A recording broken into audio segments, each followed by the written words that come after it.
Did you know that over 30 million people in the US alone engage in therapy each year? But here's the kicker, not all outcomes are rosy. While therapy can be a beacon of hope, it's not without its shadows. From potential dependence to therapist bias, the therapy couch can sometimes introduce complexities that are less than therapeutic. These unintended side effects can cast long shadows on what is often seen as a journey towards personal enlightenment. So buckle up as we dive into the less talked about corners of therapy. Therapy, a beacon of hope for many, yet it holds a shadowy side. As we delve deeper, it's crucial to recognize that therapy isn't without its pitfalls. Dependence on therapists can emerge subtly, leading individuals to lean excessively on professional guidance, potentially stunting personal decision-making skills. Therapist bias, another concealed aspect, may skew the therapeutic journey, steering conversations and outcomes based on personal views rather than clinical evidence. Let's peel back the layers and see what lurks beneath the surface. Imagine leaning on a crutch for so long that you forget how to walk on your own. This vivid metaphor underscores a hidden risk in the therapeutic journey: the potential for dependency. Therapy, fundamentally designed to heal and support, can sometimes morph into a crutch, making it difficult for some individuals to operate independently outside the therapist's office. Take the case of Emily, not her real name, of course.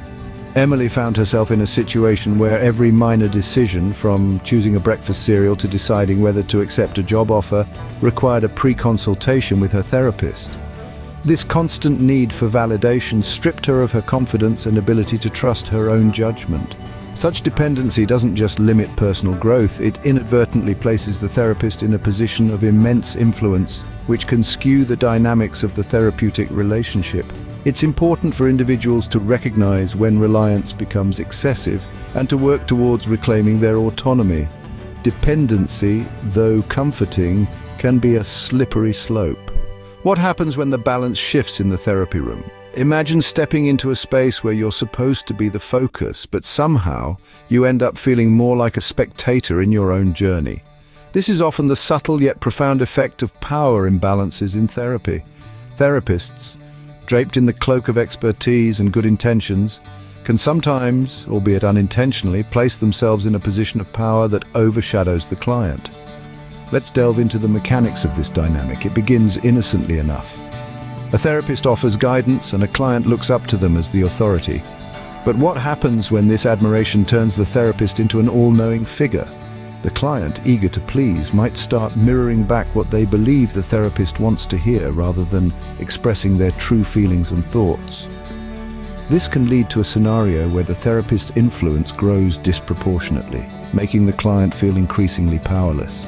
The room that was meant for healing might subtly morph into a stage of performance where genuine progress is traded for the comfort of approval. It's a delicate dance of power and vulnerability.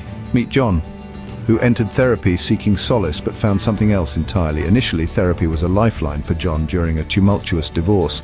It gave him a space to untangle his feelings and start healing. However, as months turned into years, John's weekly sessions became more of a crutch than a cure. John began to lean heavily on his therapist for every minor decision, from how to handle interactions at work to what groceries to buy.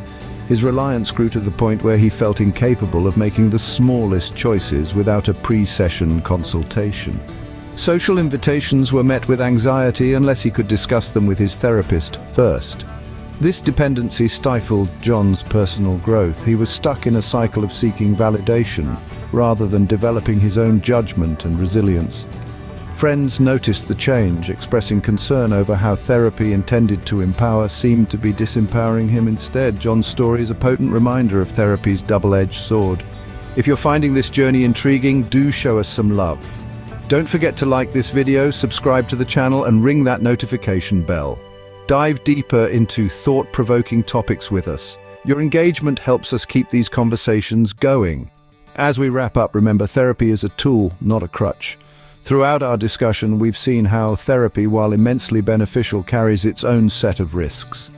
From the dependency dilemma where individuals might lean too heavily on their therapist to the power dynamics that can sometimes lead to manipulation, it's crucial to approach therapy with awareness and to use it as a means to enhance self-reliance rather than replace it. Awareness is the first step towards balance. Now we turn the spotlight on you. Consider your own journey with therapy. Have you felt supported or perhaps a bit too dependent? Dive into the comments and let's discuss. Every story shared is a step towards demystifying the complexities of therapy. Savored this video, fancy another? Click the on-screen video for an even deeper dive into fresh territory. Your support is like a warm cuppa on a brisk day. Give us a thumbs up, subscribe, ring that bell for the latest content. Cheers for watching.